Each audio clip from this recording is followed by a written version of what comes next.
pemerintah Kota Palu menjadikan Petobo sebagai memory park. Rumah ini tidak terdampak likuifaksi sama sekali dan kondisinya tetap seperti sedia kala. Di sini sudah dibangun monumen Dayon Todea yang artinya kuburan banyak orang. Dahsyatnya bencana yang terjadi disebabkan Balaroa tepat berada di patahan Palu Koro. Sejumlah bangunan di tempat ini dinyatakan sudah tidak layak sebagai tempat beraktivitas. Di kawasan Pantai Talise dilakukan rekonstruksi besar-besaran seperti ke depan Masjid Babur Rahma akan ditata menjadi ibu kota Provinsi Sulawesi Tengah itu tetap menjadi magnet bagi para kaum urban.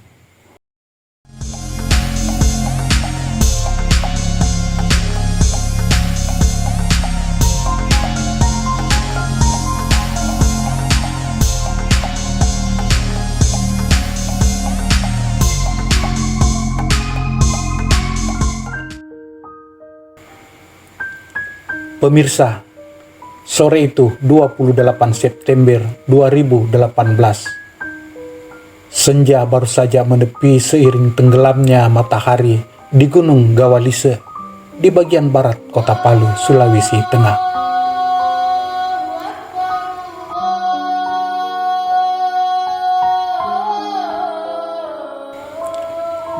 Dan ketika asam maghrib mulai bergema di langit kota khatulistiwa itu, dan kini Palu sudah bergeliat kembali.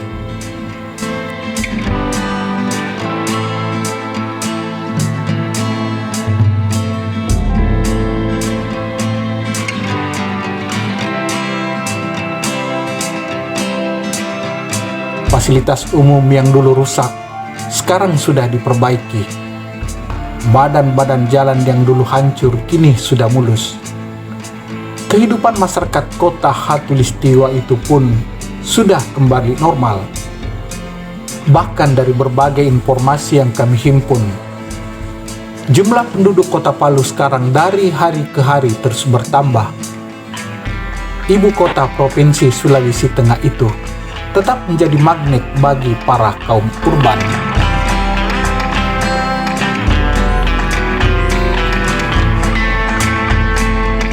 Pasca gempa dan tsunami, Perumnas Balaroa, Petobo dan Pantai Talise menjadi daya tarik tersendiri bagi orang yang baru pertama kali berkunjung ke Kota Palu seperti saya. Di sela-sela kegiatan rapat teknis pengendalian perubahan iklim regional Sulawesi akhir Mei 2023 lalu, saya menyempatkan diri berkunjung ke 3 lokasi tersebut.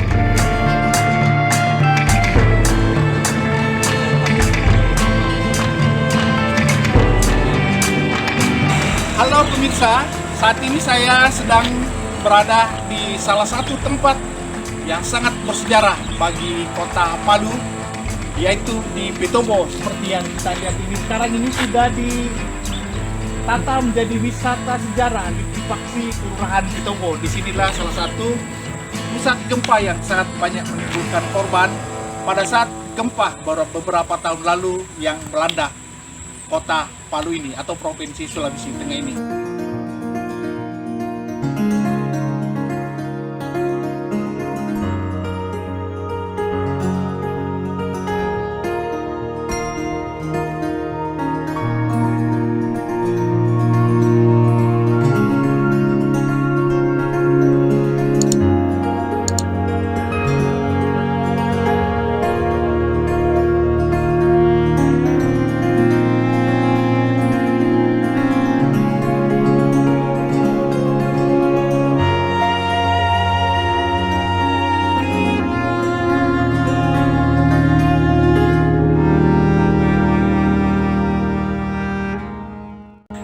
Pemirsa, jadi yang tampak di layar monitor ke arah sana ini dulu, ini Bu Haji. Jadi ini Bu Haji dulu, ini adalah warga Bone yang sekarang sudah tinggal di Palu, Sulawesi Tengah, dan pada kejadian beliau ini ada di tempat ini dan beliau bercerita bahwa Ke arah sana para pemirsa, ini dulu adalah jalan raya utama, dan di sebelah kiri sebelah kanan ini dulunya adalah perumahan-perumahan elit, dan sekarang ini seperti yang kita bisa saksikan perlahan menjadi hutan.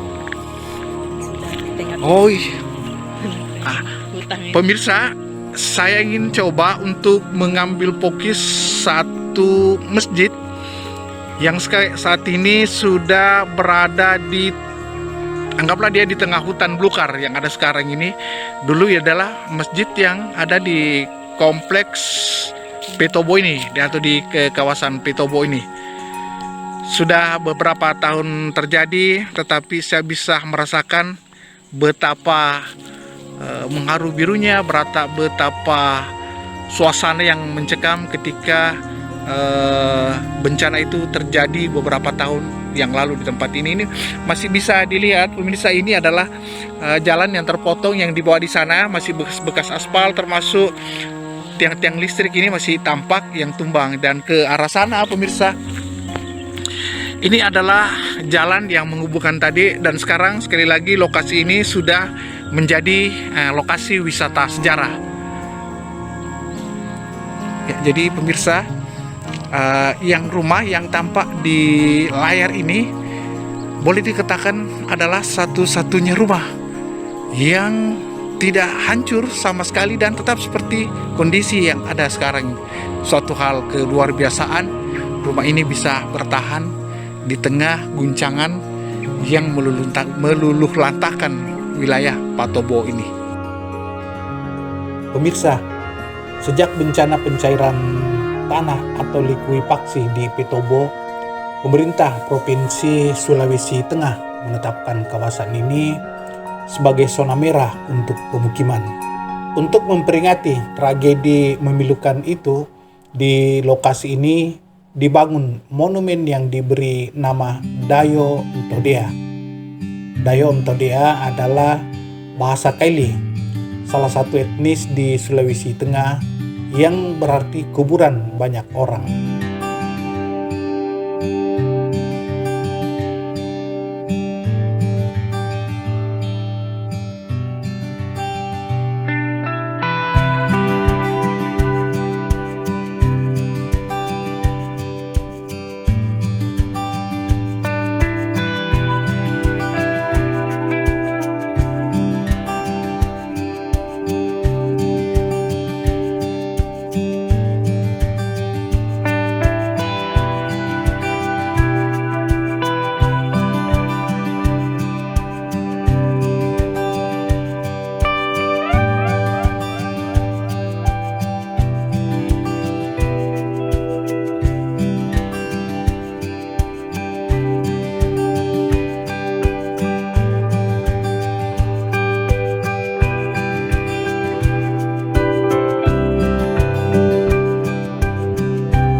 Saat ini saya sedang berada di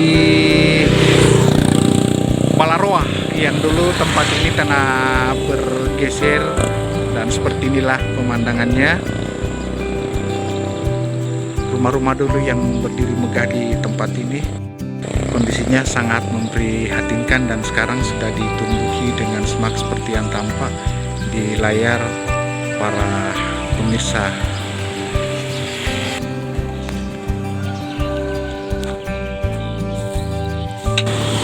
Ya, pemirsa, kami menerima informasi dari keluarga yang mengantar tadi bahwa rumah ini dulu adalah rumah tingkat 3, dan sekarang ini untuk tingkat 3-nya hampir rata dengan jalan raya.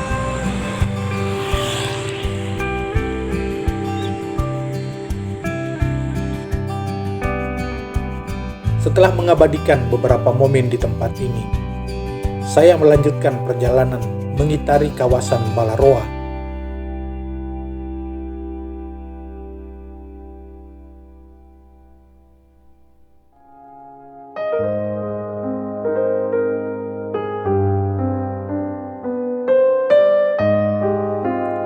Dari dalam mobil, tak terlihat lagi puing-puing bangunan dan sudah dipenuhi rerumputan liar. Sesuai data yang ada, Di lokasi ini dulu terdapat 1477 rumah dan hampir seluruh rumah-rumah tersebut hancur. Sebagian bahkan hilang di telan bumi. Dahsyatnya gerakan tanah saat gempa terjadi karena Balaroa berada tepat di jalur patahan Palu Koro.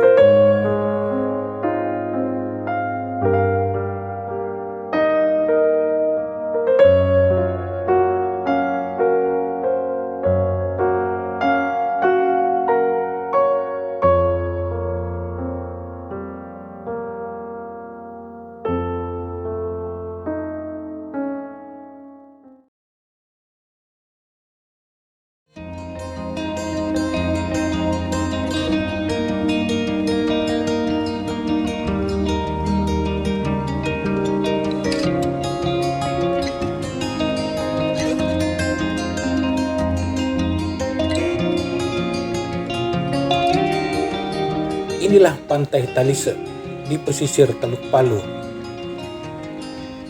Nama pantai yang terletak sekitar 2 km arah utara kota Palu ini dikenal luas pada tahun 2018 tatkala dihantam tsunami. Beberapa saat setelah Sulawesi Tengah diguncang gempa berkekuatan 7,4 skala Richter. Meski sudah hampir 5 tahun berlalu, namun bekas-bekas tsunami masih bisa dijumpai sampai sekarang. Salah satunya adalah Masjid Terapung Arkam Babur Rahman.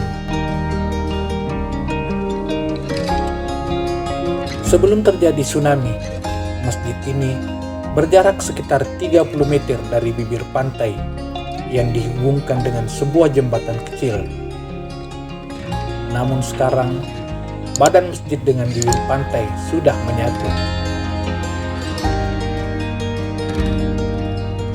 Ke depan, pemerintah Kota Palu akan menata masjid ini menjadi salah satu destinasi wisata, seperti halnya Petobo yang sudah ditetapkan menjadi wisata sejarah Likui Pangsi. Selain Masjid Arkam Babur Rahman, dampak tsunami juga bisa terlihat pada bangunan-bangunan pertokoan yang berjejer di depan pantai Talise. Sebagian bangunan tersebut masih dibiarkan terbengkalai oleh pemiliknya.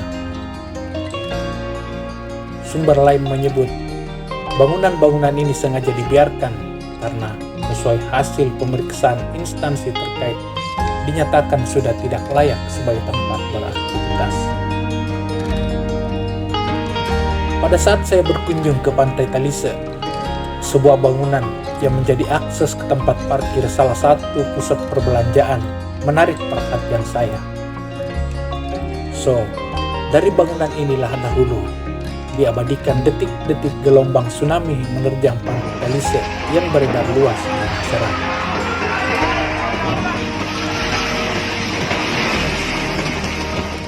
Memperhatikan kondisi terkini pantai Talise, pemerintah pusat melalui Kementerian PUPR tampaknya sangat serius menata kembali wilayah ini. Sejauh ini, pemerintah sudah membangun tanggul penahan ombak sepanjang 7,4 km yang membentang sepanjang pantai Silae, Lere, Bisusu dan Talise atau Silebeta. Demikian pula dengan jalan raya di tepi pantai Talise. Saat ini sementara dibangun dengan elevated road sekitar 2 meter dari permukaan ruas jalan lama. Berdasarkan informasi yang kami himpun, ruas jalan ini nantinya akan terkoneksi dengan Jembatan Kuning, salah satu ikon Kota Palu yang juga menjadi korban gempa dan tsunami beberapa tahun lalu.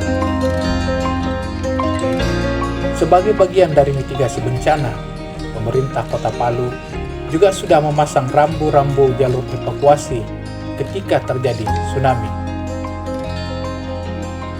Semoga tidak.